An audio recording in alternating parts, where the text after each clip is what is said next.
Rise and shine, dear listener, rise and shine. Not that I wish to imply that you have been sleeping on the job.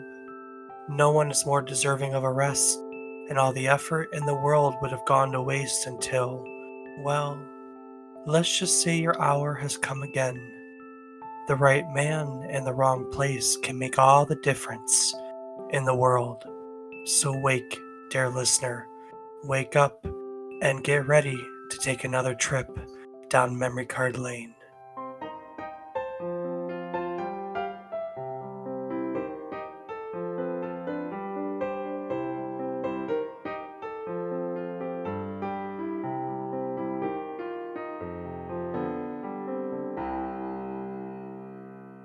Good morning, good afternoon, and good evening.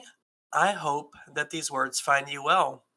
Hello, and welcome to the 12th episode of our video game nostalgia podcast, a trip down memory card lane, where we talk about important game releases during this current week in gaming history and make up partially relevant topics about them. Today, we're going to be looking at 2004's Half-Life 2. As always, I'm joined by my co-host, the head crab that always manages to mess up my secret underground hidden reactors, my brother, Rob Casson. Rob, how do you do today? I do. How do Is you it do? is this like Descartes? I think, therefore I am. Isn't that Descartes? Dakar is something you drive. Jesus Christ. That is not going to go over well with some people. The car is something you drive. Oh my god. Ladies and gentlemen, that's the entire kind of lowbrow humor you can expect from the rest of this podcast. It is literally, that was the best we have. It is downhill from here, I promise you that. Rob, it's cold here in the south. It was like 40 degrees in the morning. Oh, it's not so far off of here. I 32 on my my car's wow. You I have had to depend 32 on on my your car's car. thermostat today. Are you recording from your car? Is that what it is? You had to go look at the thermostat? Well, no, when I was leaving for work today. Yeah, your high is like 40, isn't it? I have no idea. I was inside all day. Yeah, that's us Southerners. We don't take to the cold too well. That was a really bad Southern accent. You Yes, it know, was. whenever we hear on any show, quote unquote New Orleans accent, we crack up. Like all of us crack up because there isn't a New Orleans accent. Like it's a melting pot of people here.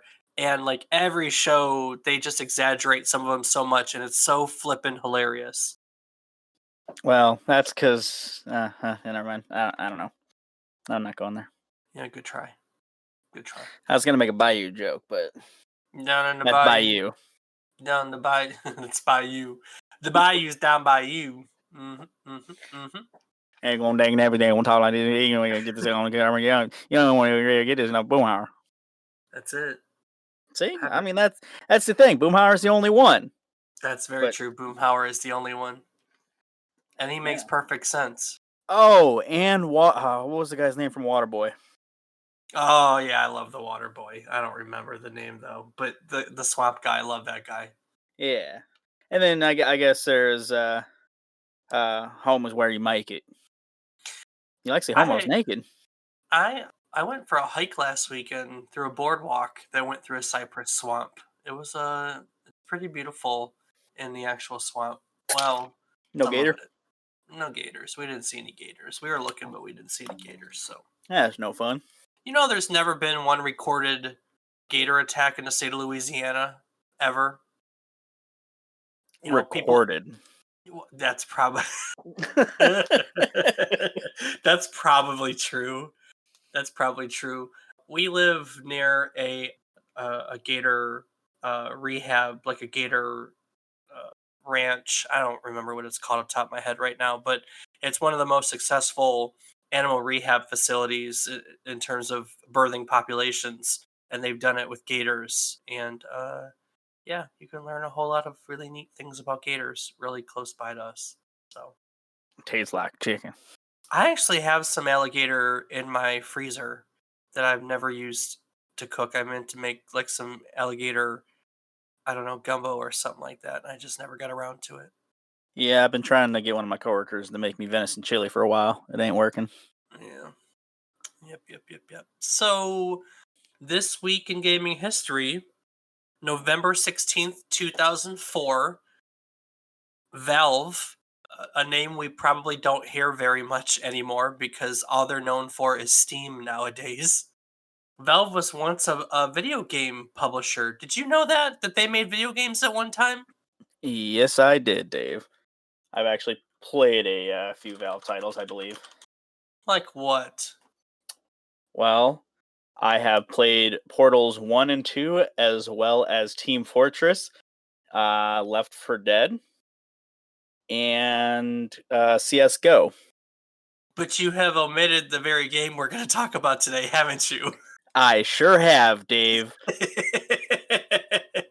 Oh, I've also played Gary's Mod, but So yeah. who's going to carry this episode?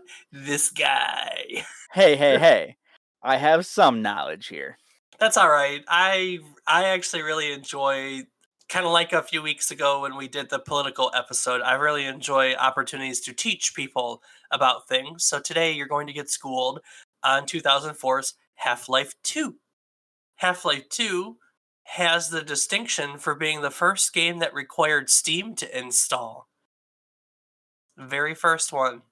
And that's actually when I joined Steam, is when I bought Half-Life 2. So, in case you're curious about how long I've been on Steam, 16 years. Fun fact. Wow. I know. Well, back then, Steam wasn't a store. Steam was developed as a way for Valve to update their games more efficiently. The store part and all that came way later. And I mean, honestly, now that's what they're known for. They're certainly not a game developer. Snicker. Half-Life 3, where are you? Although they came out with Half-Life Alyx this year, which, is great if you're in the virtual reality ecosystem, of which I'm not. I still haven't played it, to be honest. So, Nor have I. yeah. Rob, do you remember your first Steam title?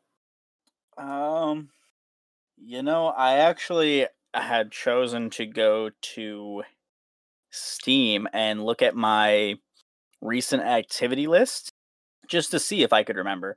Because I thought always that it was Borderlands 2, but it seems that I actually had Steam in 2012 and that my first game, I don't know if it was the first one, but the first one that I can actually recall playing was Cryostasis. That's a throwback. Can you go on there somewhere and look up where your library, like by Yeah, date? go to your libraries and then you can sort by recent activity. It's the little clock looking thing Sort by recent activity. And right then, next to where you filter.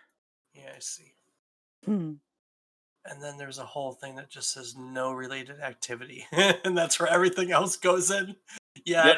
I don't think it's gonna show me. Somewhere there's got to be a way to like look at your purchases by date or something like that. Yeah, I was reading that you can go to your steam.com activity and just scroll until it's the first one. I just couldn't remember how to log into my Steam.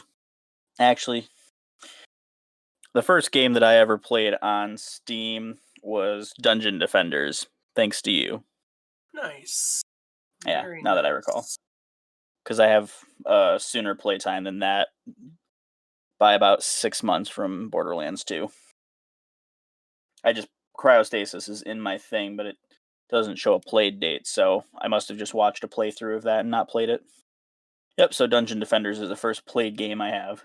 Very, very nice, very nice. Okay, all right. So off track, but we'll get back on. So Half-Life.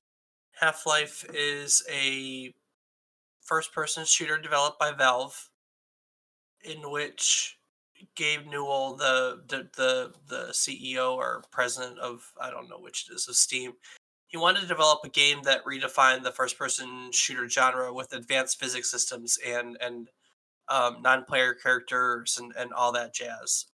Half-Life 2 combined shooting and puzzles and storytelling to bring together this really great, honestly, it's an awesome game. It really is. So I played it recently. I'm not gonna lie. It's a game that I pick up every so often, but in preparation for tonight's episode, I picked it up again, and I it's still a good game.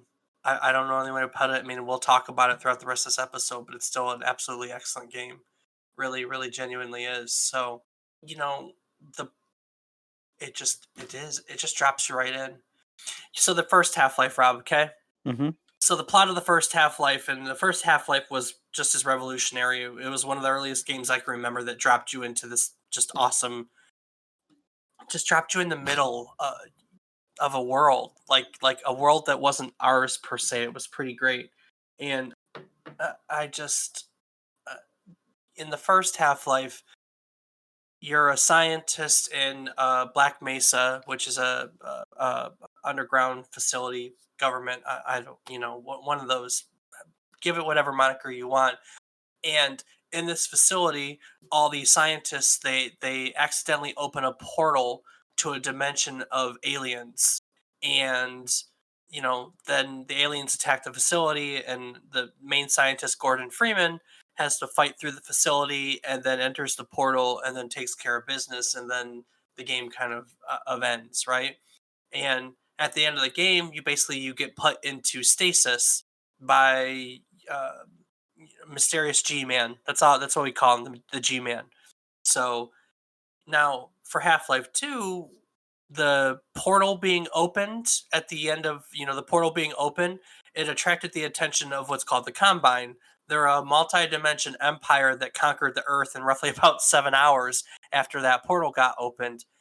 Sometime after all this happens, Gordon Freeman is brought out of stasis by the G-Man, and he's inserted into what's called City 17, which is just one of the human cities under lockdown by the Combine. The Combine is just this evil empire that they there's checkpoints everywhere, and probably food rationing, and the aliens have the humans under lockdown, and so Gordon Freeman, the free man no less, gets inserted into the city where he meets up with the resistance, and they work to fight against the Combine. So I mean, I guess in a nutshell, that's the plot from Half-Life 1 into Half-Life 2. That it is, Dave. Very simplified, but it gets the point across. So, look, I gotta tell you, I have very fond memories of Half Life Two. I think a lot of people are gonna have fond memories of Half Life Two. It was a gateway for a lot of people, that got into PC gaming.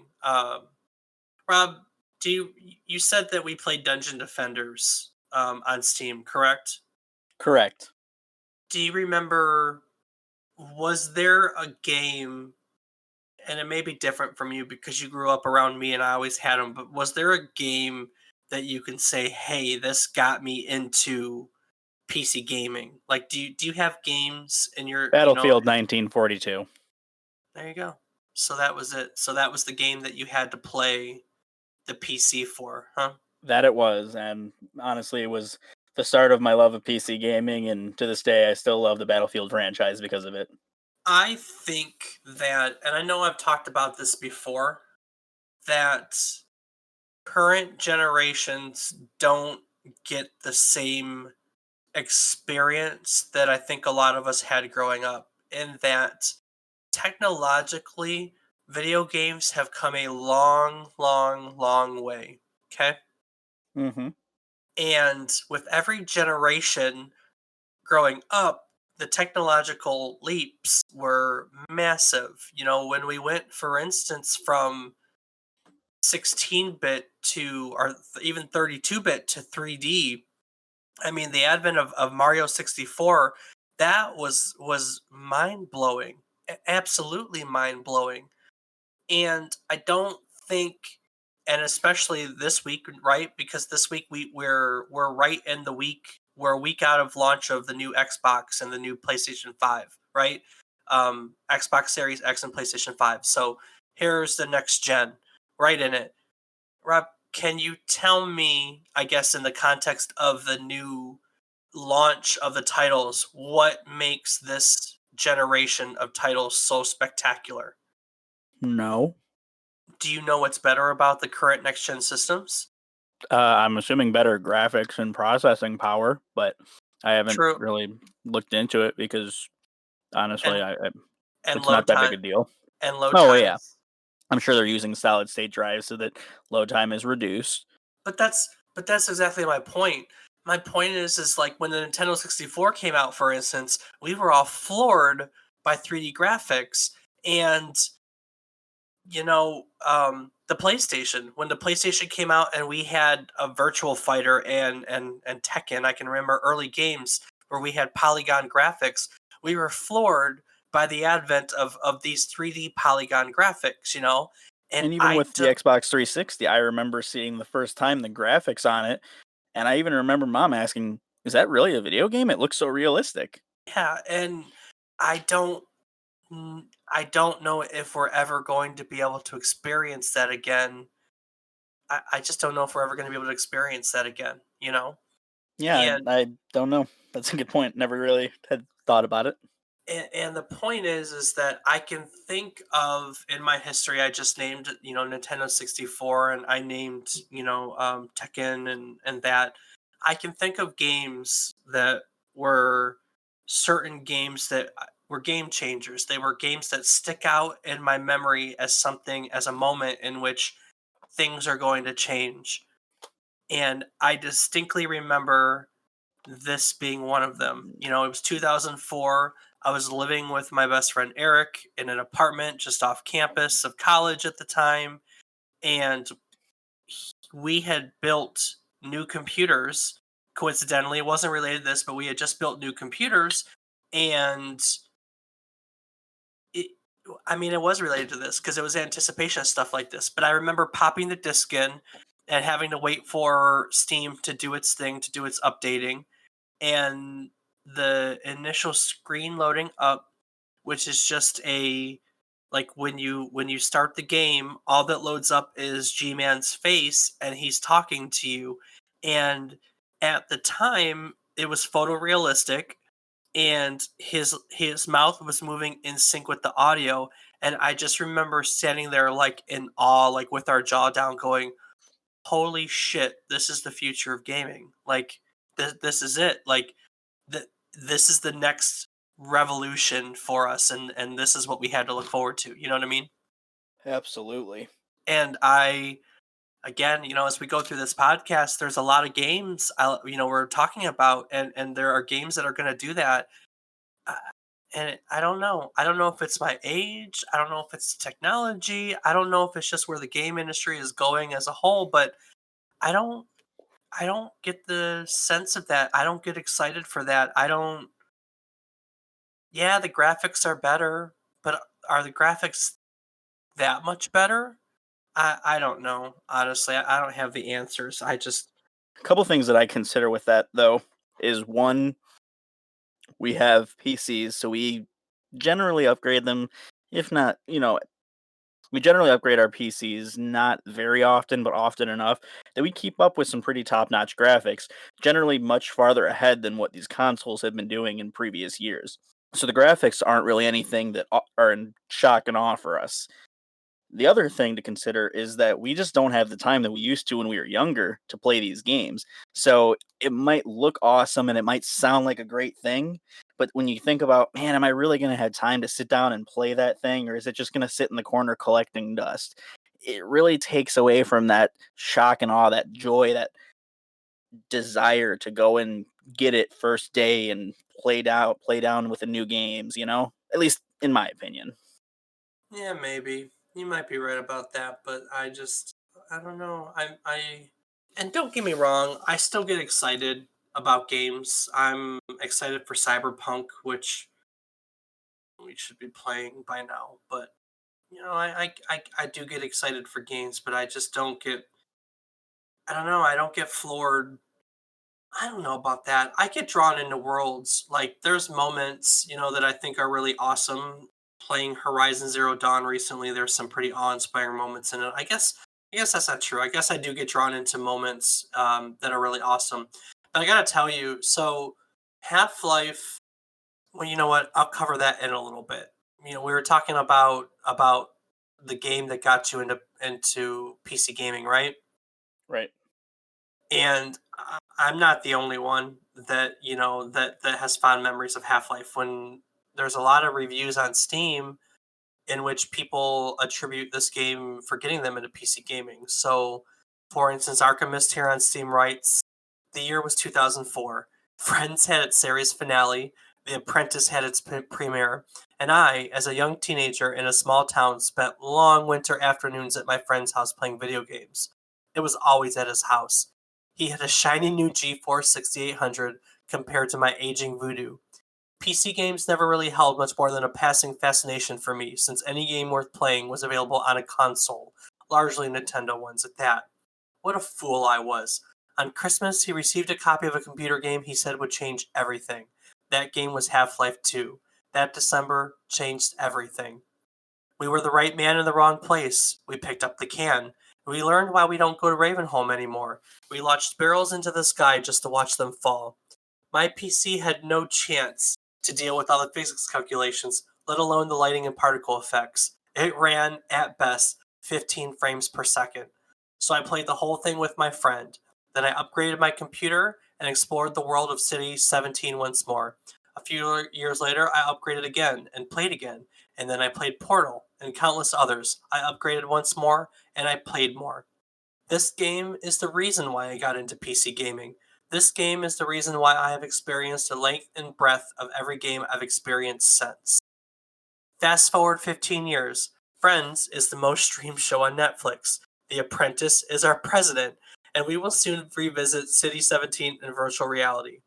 This game is no longer the technical marvel it was. Its innovations copied and improved upon by these developers who followed. The physics and lighting effects that brought computers to their knees are now standard. Indeed, my mid-range build now runs this game at 300 frames per second. But the story, although unfinished, is still as engrossing as it ever was. Leading the existence against the Combine is just as exciting as it ever was. Gordon is just as enigmatic as he ever was. Half-Life 2 has aged, and it has aged well. It's still fun, it's still a masterpiece. But at that time, in the long nights and deep snows of December 2004, it was perfect.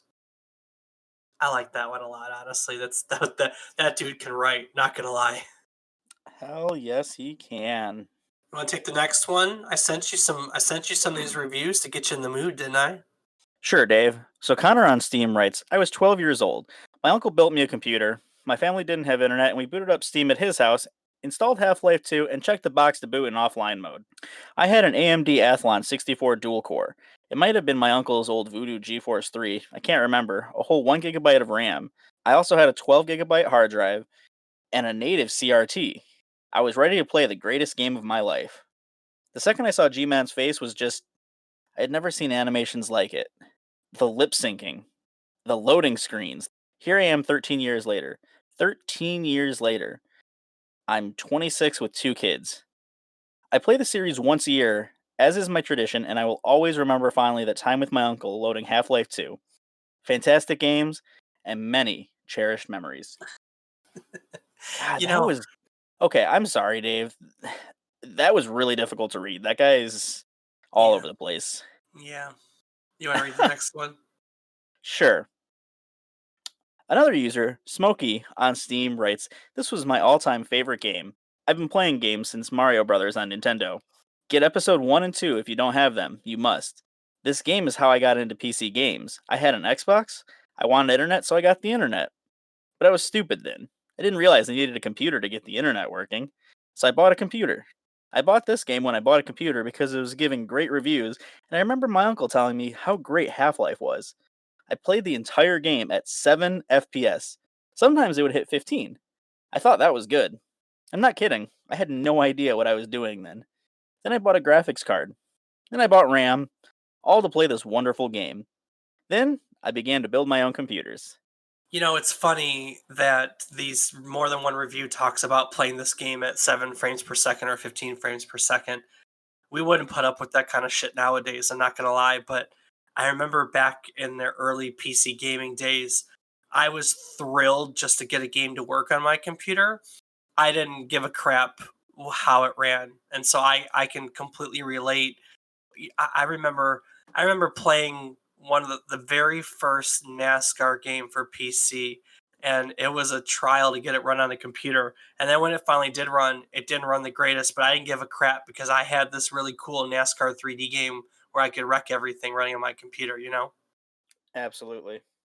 So, yes, this was one of those games that got universally well reviewed and that everyone wanted to play, and so it wasn't released on anything else at the time. It would eventually find its way to consoles through Orange Box, which we'll talk about.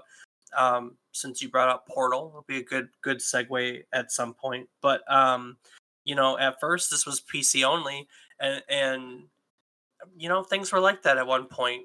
We have console exclusivity nowadays, but we had PC exclusivity. Well, I mean, we had everything exclusive at one point. So this was one of those games that set the bar. Like I said, it blew my mind. The graphics were unlike anything we ever saw. The physics were like anything we ever saw. The lighting effects, the particle effects, it was just one of those games that was next level. I think that this was one of the first games to take advantage of DirectX 8, 9, one of those DirectXs. And I felt like every time a new DirectX version would come out, it would up where the graphics were. Like everyone was like a new generation of graphics, and this was definitely one of the ones that were on there. I think of other games that did the same thing. Like when we got Crisis, for instance, we joke around that Crisis brings computers down to its knees. That's the way it was. That's the way it is still to this day. You know what I mean? Yes, I've definitely heard many times that Crisis is one of the true break-in games for a PC. Yeah, I don't. I mean, it's so funny we still talk about it that way. But for the longest time, the benchmark for how computers did was whether or not they could play Crisis and how fast they could play Crisis, or how many frames per second they could play Crisis. And I'm pretty sure that persisted for a long, long time. It's always difficult. I know we talk about this week after week after week, how people look at games when they review it for and modern. So if you were to go online and you were to buy this game today and play it, you may not look at it as fondly as I do, or some of these reviews do. We say we look at things through rose-colored glasses, or we joke around that it doesn't age well. You know what I mean? And that's definitely the case with Half-Life. Snort Cannon here on Steam writes, for a game that came out back in 2004, it still looks amazing. Now, while it does have some low-res textures, it still looks breathtaking, like in the final chapters. On the other hand, Priz Eugene writes, of course the Source engine shows its age. Up close textures get quite blurry, but the wider vistas are still amazingly alive, and the colors and general atmosphere are still exciting. The physics engine, a novelty back then, now surely feels outdated, even crappy, but playing around with the famous gravity gun more than makes up for this, and surely has its funny moments. But in every other respect, this game is a classic and a masterpiece in the true sense of the word. Oh, there's always two sides to every story. Rob, have you ever heard anything about the gravity gun? I know that you could use it to manipulate a lot of the in-game objects, as well as combine machines, I guess you'd call them, similar to the turrets in Portal. There were the kind of like turrets that you could use the gravity gun and shoot the enemy combines, as well Yeah, as these little flying drones that you could use to kill people, and you had to use it to manipulate the environment as well. yeah, but I gotta tell you, one of everyone's favorite things in it is in Ravenholm. In Ravenholm, you had saw blades, and you could use it to throw saw blades at enemies. Nice. Yeah, exactly.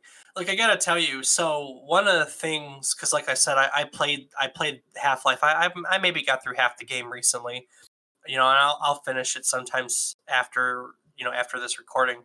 This game drops you right into City 17, and you're dropped right into City 17, and then you go through the city, and then almost right away you get pulled aside and you meet up with the resistance, and suddenly the combine is chasing you, and it never lets go.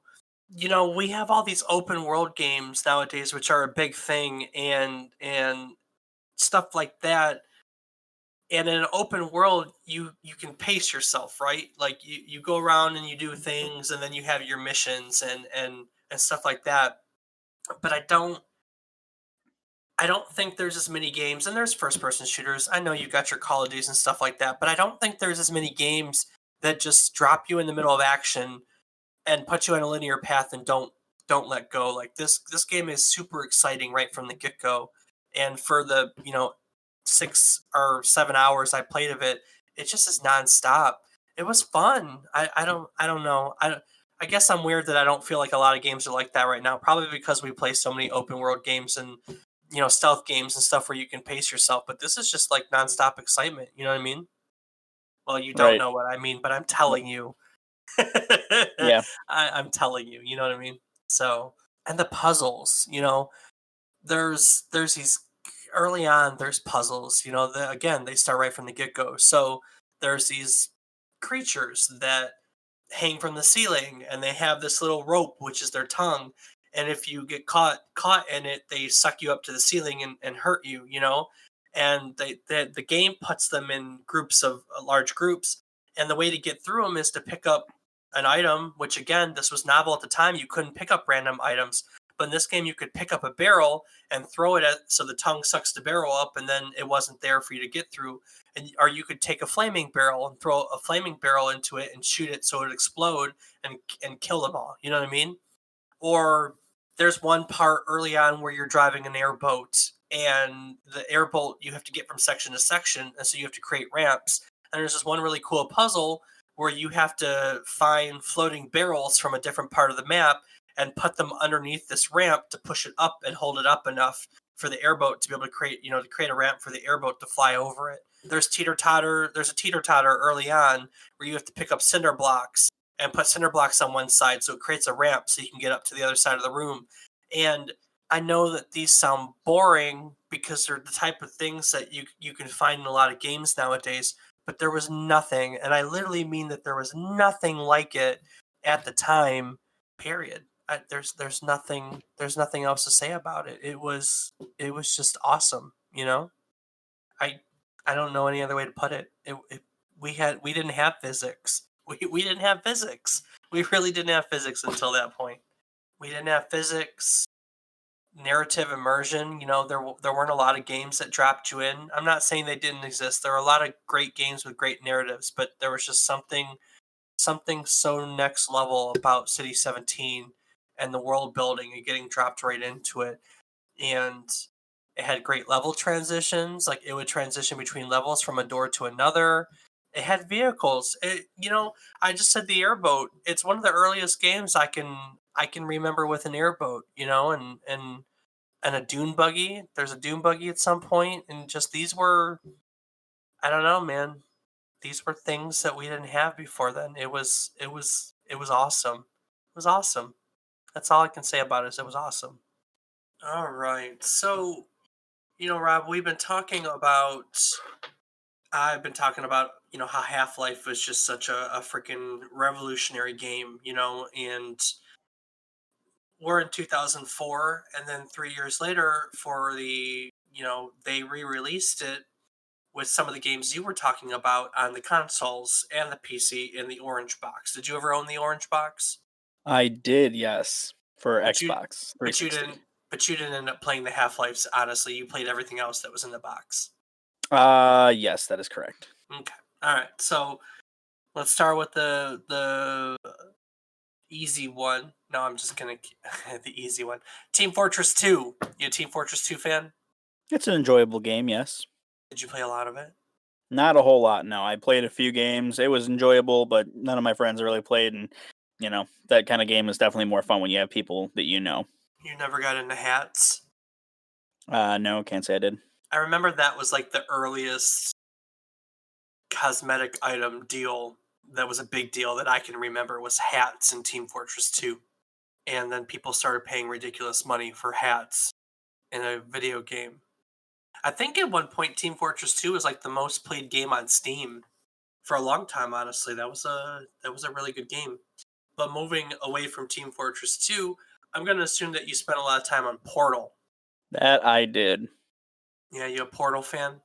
It is an enjoyable game, yes. I spent a lot of time trying to figure out the puzzles and beat the boss at the end. It's a nice change of pace from the games I was used to playing at the time, which were mostly Halos and such.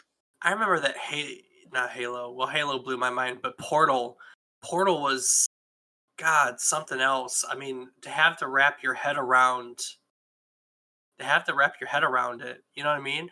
And then like you get through all the chambers and you're at the end and there's that famous scene, spoiler alert, with the cake, and the cake is a lie. And then you spend just as much time not in the chambers, using all the stuff that learned while you were in the chambers. You know what I mean? Correct. And it's just I don't know. And then at the end you get rewarded with the cake. This is a triumph. Hmm.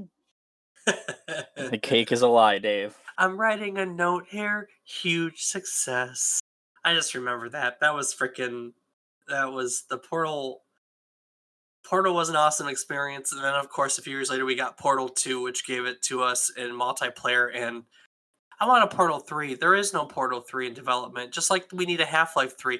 I don't know what the hell your problem is, Valve. I'm not going to give you more than $2.99 if I don't get a third version of some game in the series. I want a third, or you're never going to get my third ever again. That's not true. We both know I'm probably going to go and buy something off Steam tonight. Just, ooh, piece of candy. Ooh, piece of candy. Ooh, piece of candy. You know You what I got mean? that Like, right, Dave. oh, I'm the freaking worst when it comes to buying games on there. I mean, just knee jerk. That looks like a good deal. Oh, that looks like fun. That looks like fun. That looks like fun. We wouldn't have Portal if we didn't have Half Life. All the physics developments that they made, with Half Life led us to, the physics, the physics in Portal. Portal is a straight up physics game. Portal is a bending physics game. You know what I mean? Absolutely, it is. It's mind-boggling what just the sheer level of complexity, and going through a portal. Every time we talk about a game, we always talk about all the people who kind of gush about it. Everyone loves it and it can't do no wrong. But for every person that we meet that loves it, there are people that hate the game too. You know anyone who downright hates Half Life? I don't actually know anyone other than yourself who's played it in my friend group.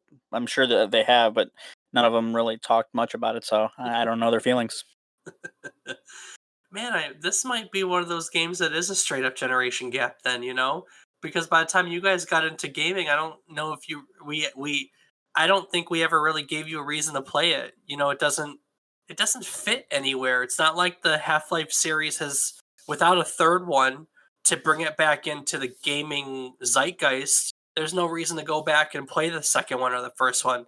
I think that's typically when we revisit old games in a series is when new games come out and there isn't any new games out to make you want to go back. You know what I mean?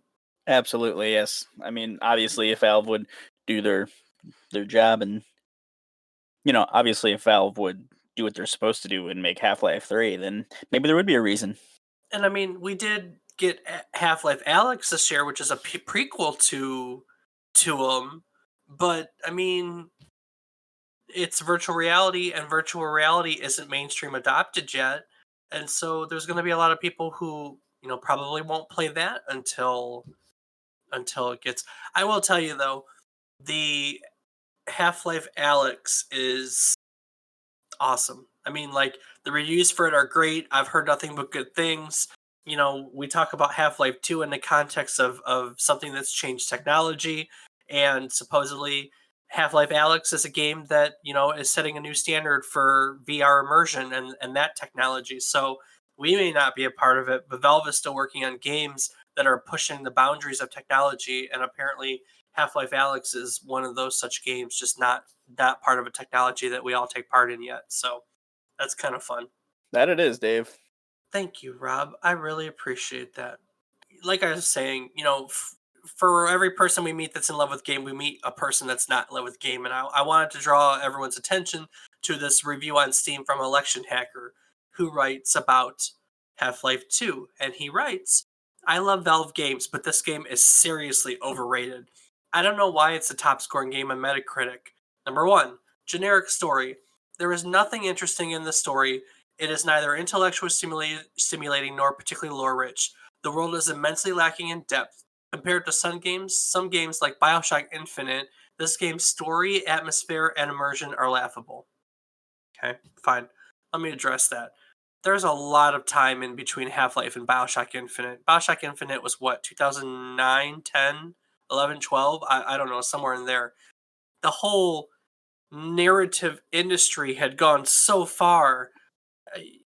I don't know. This is another one of those reviews that's going to irritate me because they're looking at it through modern standards, and it's hard because at the time you didn't have anything to compare it to, and you do now. Okay, number 2, poor graphics.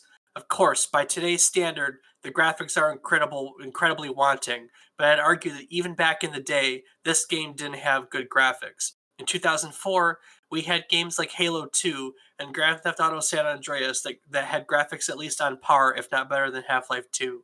Not to mention a lot of the models look awkward, like pictures a child would draw. I have trouble imagining what the combined vehicles would look like if they finally decided to make a Half-Life 3. Furthermore, the physics are nothing special. Both Halo 2 and Grand Theft Auto South or San Andreas had advanced physics with objects and vehicles. Man, I don't know. Do you feel, Rob, that Halo 2 is a good indicator of a physics engine? Like, do you feel that the physics in Halo 2 are just wow, are realistic, or you know what I mean? Honestly, Dave, I would have to go back and play the game. I mean, I think that for the time it was pretty awesome, but uh, you know, it's See, not and then anything.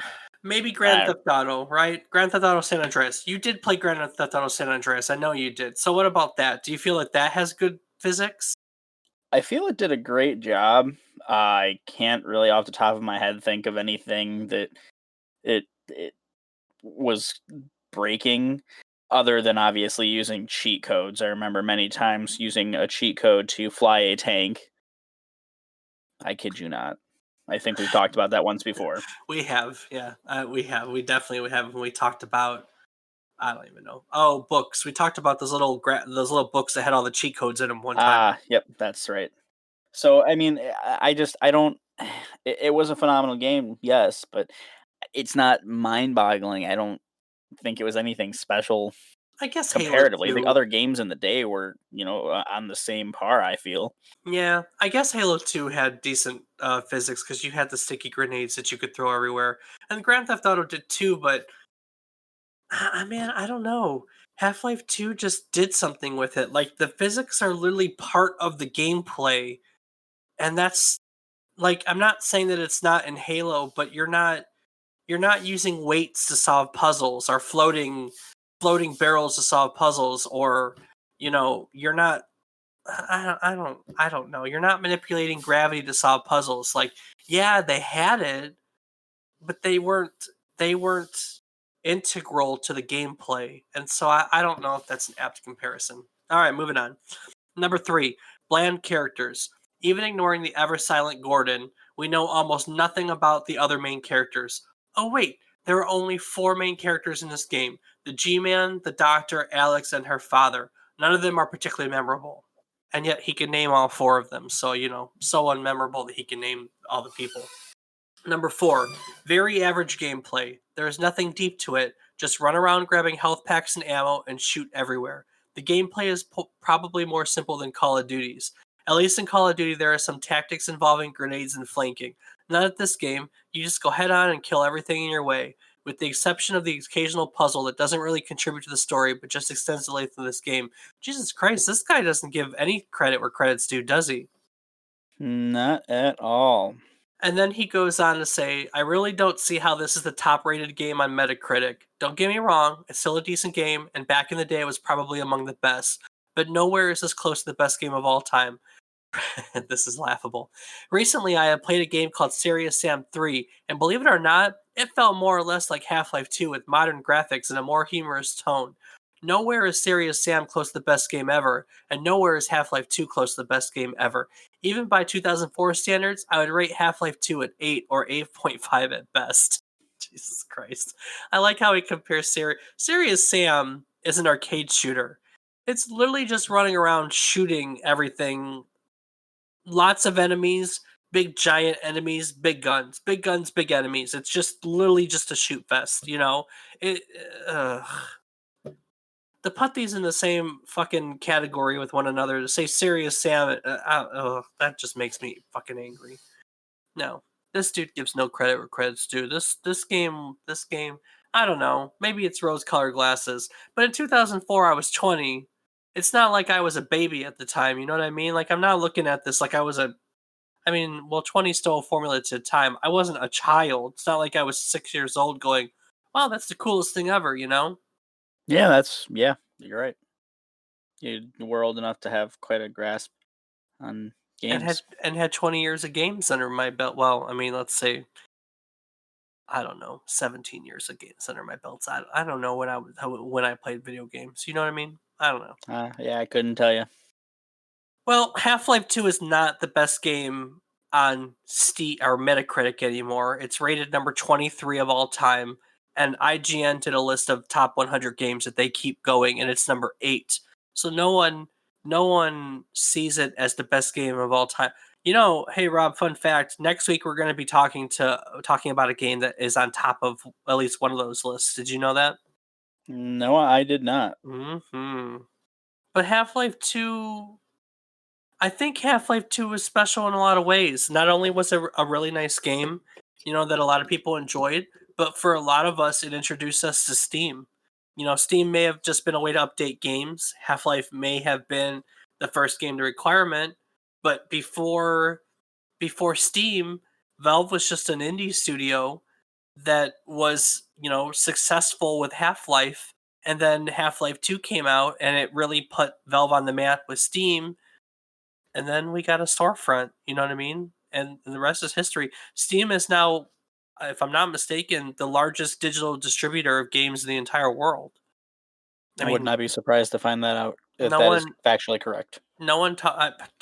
Yeah, I mean, factually correct or not, it's not like you ever hear anyone go, "Oh, how many people are playing on Origin right now?" or "How many people are playing on Epic right now?" Like literally, everyone says, who's doing what on Steam right now. All the news stories are there's, you know, 25 million concurrent Steam players, but we don't ever see people talking about the other online stores in that context.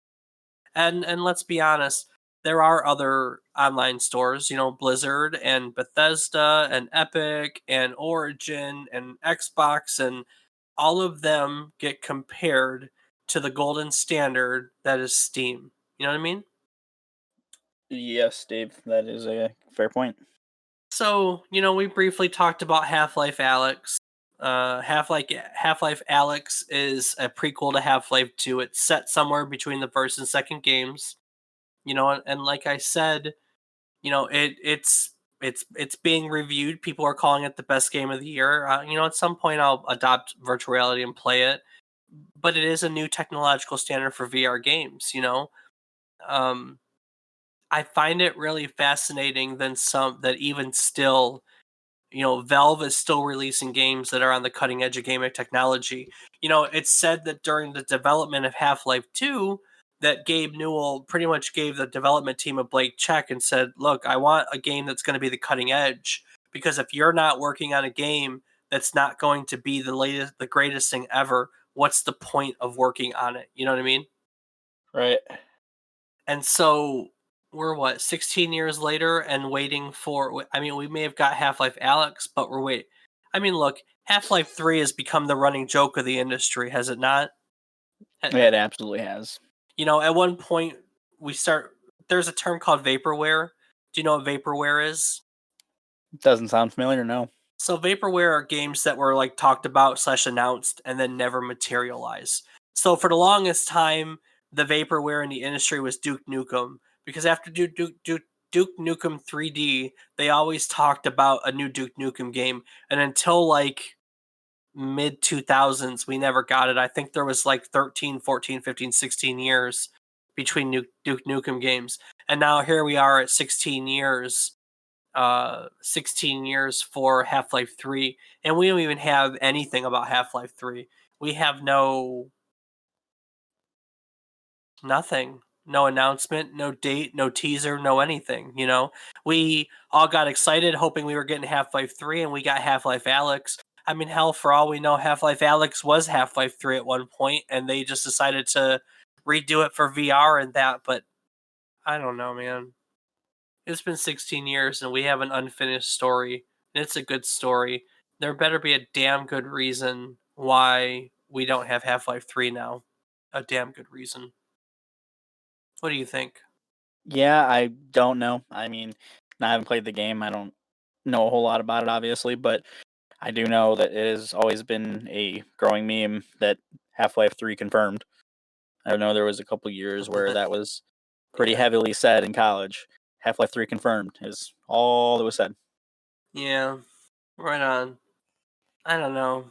And I think about it. We I brought this up because every game that not every game, but the majority of games that Valve has come out with have been games that have defined something, a technology or a genre, I'm not even kidding.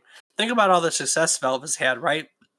You've got the Half-Life series, which introduced a generation to narrative first-person shooters.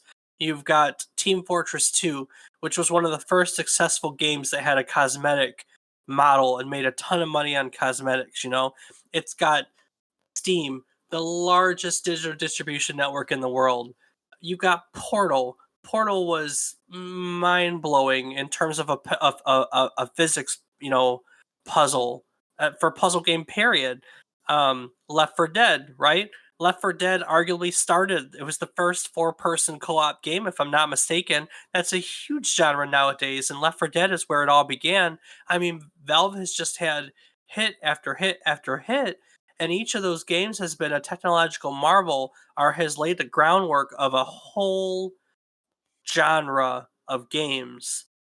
What's next? Like, what are they going to do with Half-Life 3? Like, what will be the technological masterpiece or technological thing that makes Half-Life 3 the next latest and greatest game ever? I mean, Rob, we've been talking about it with the release of the next generation, but frankly, I don't know what is going to be the deal with the future of gaming. Like, what is going to be that next big, great technological step that gaming takes? That likely, if history repeats itself, Half Life Two is going to be the next one. I mean, can you think of anything? Can you think of anything? I would have to say full dive virtual reality. You think that's where we're going, huh? I mean, I don't know what else there could be. I mean, it, it's it's definitely something that seems feasible. I don't know. Like I said, we talk a lot. I like to talk a lot about how we don't get games anymore that push technology. I just don't know. I don't know what's next. And look, the gaming industry, I think as a whole is we're getting away from the concept of hardware. Like I think the new Xbox is an absolutely perfect example. I think that this industry is going digital.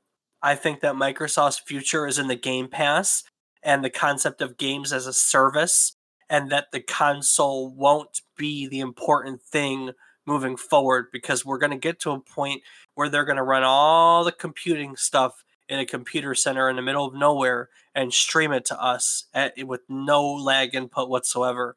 And I really think that the projects like Xbox's X Cloud, and like PlayStation, was it Now, where you could stream across? I really do. Well, and Google Stadia. I'm sorry. I know I put it in the same vein, and I should have never spoken about it in the same breath.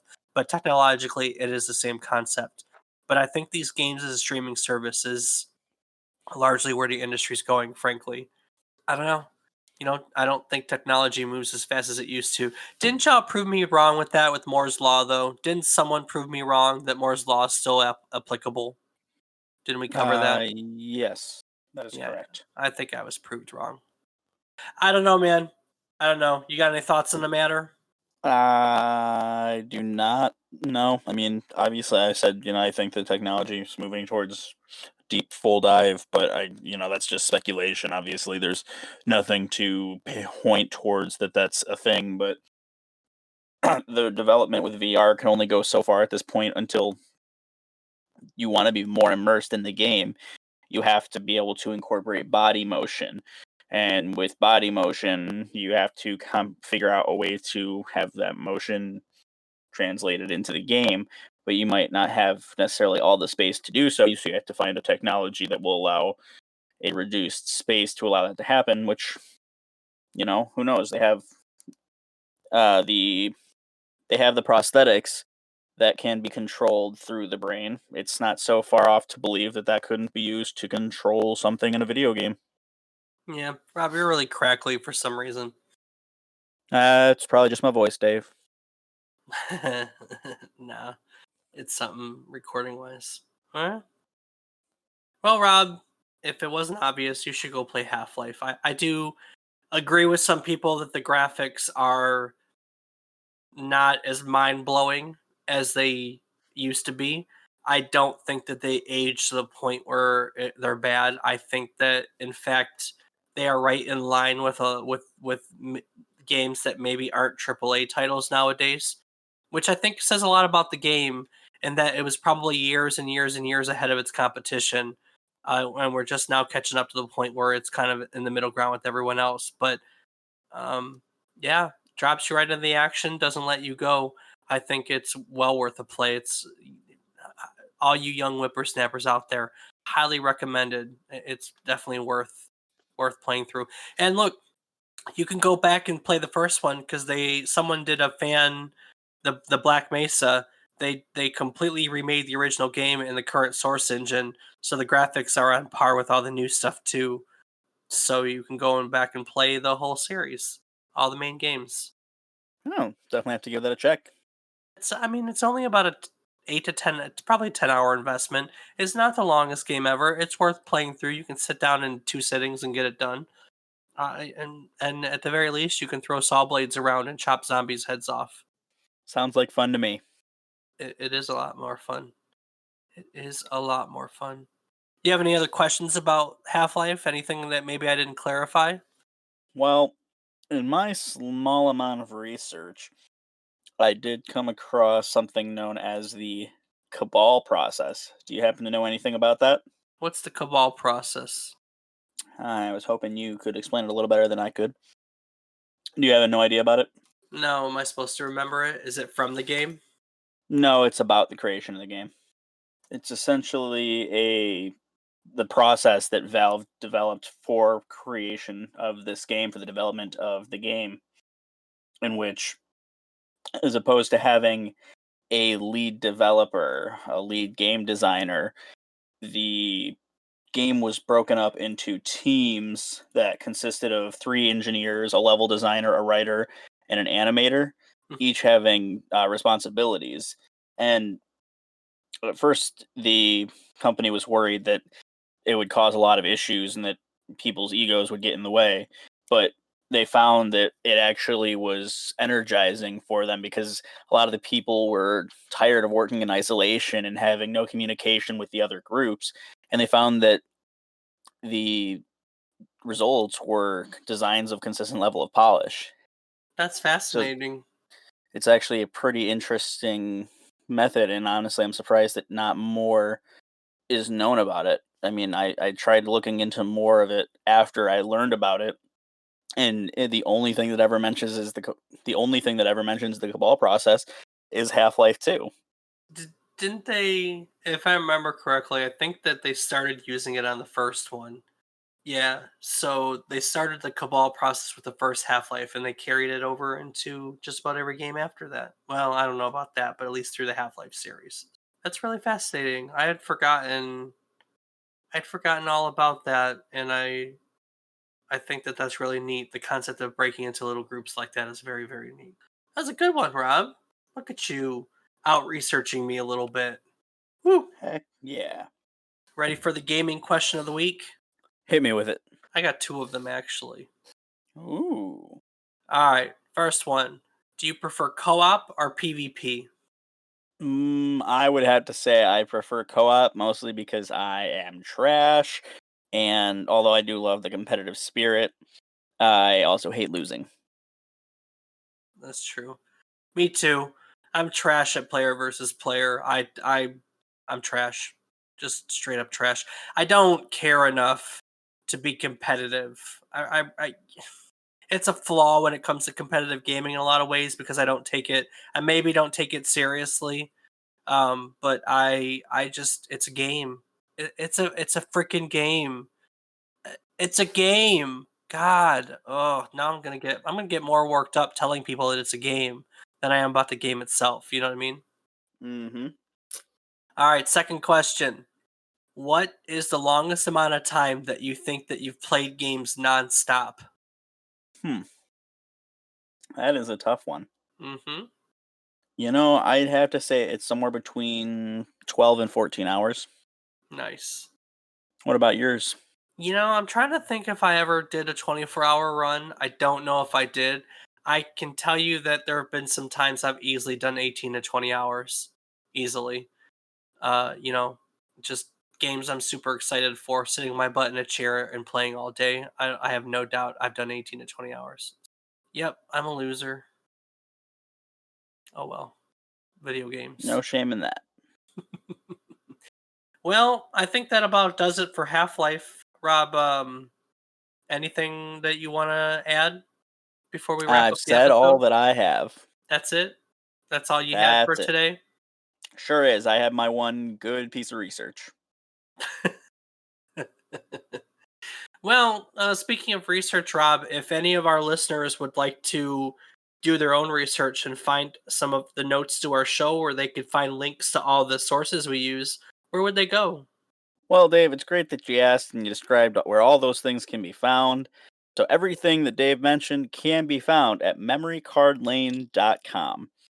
As Dave said, you can find more information about our episodes, including sources, links, and more information. You can find a little bit of information about our podcast, such as some fun facts about Dave and I.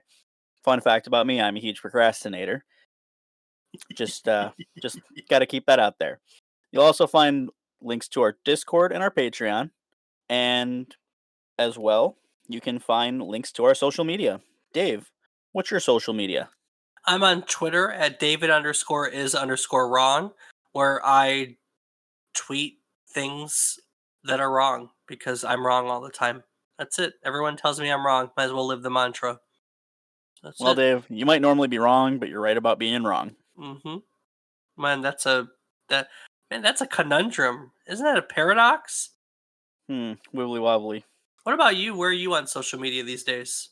Well, Dave, I can be found playing games on good old Twitch at Fat Boy Rips. FATBOIRIPZ. Rob, what are you ripping exactly? Mostly tires. Them big smoky burnouts. Ask Dad. He took the Mustang out for a spin. No, he did not. Yes, he did. I don't even want to know.